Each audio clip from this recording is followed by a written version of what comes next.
આલુ પાલક પરાઠા બનાવવા માટે મિક્સર જારમાં 150 ગ્રામ પાલક, 1 ઇંચ સમારેલું આદું અને 2 નંગ લીલા મરચાંને વાટી લેવા. પછી તેમાં 1 નંગ મધ્યમ સાઇઝનું બાફેલું બટાકું હાથેથી મેશ કરીને ઉમેરી તેને પણ વાટી લઈશું. બટાકાના બદલે 50 ગ્રામ પનીર પણ ઉમેરી શકાય છે. તૈયાર કરેલી ગ્રીન પેસ્ટને મિક્સિંગ બાઉલમાં કાઢી તેમાં 1 ચમચી તલ, 2 ચમચી સમારેલી કોથમીર અને સ્વાદ પ્રમાણે મીઠું ઉમેરી મિક્સ કરવું. પછી તેમાં સમાય તેટલો ઘઉંનો ઝીણો લોટ થોડો થોડો કરીને ઉમેરતા જવું અને સોફ્ટ લોટ બાંધીને તૈયાર કરવો. આટલી પેસ્ટમાં ટોટલ 1.5 કપ ઘઉંનો લોટ સમાયો છે.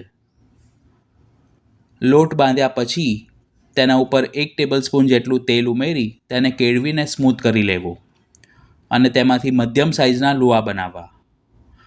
હવે લુવાને ઘઉંના લોટના અટામણમાં કોટ કરી મધ્યમ પાતળા ગોળ પરાઠા વણી લઈશું. તમે પડવાળા ત્રિકોણ પરાઠા પણ આ જ રીતે બનાવી શકો છો.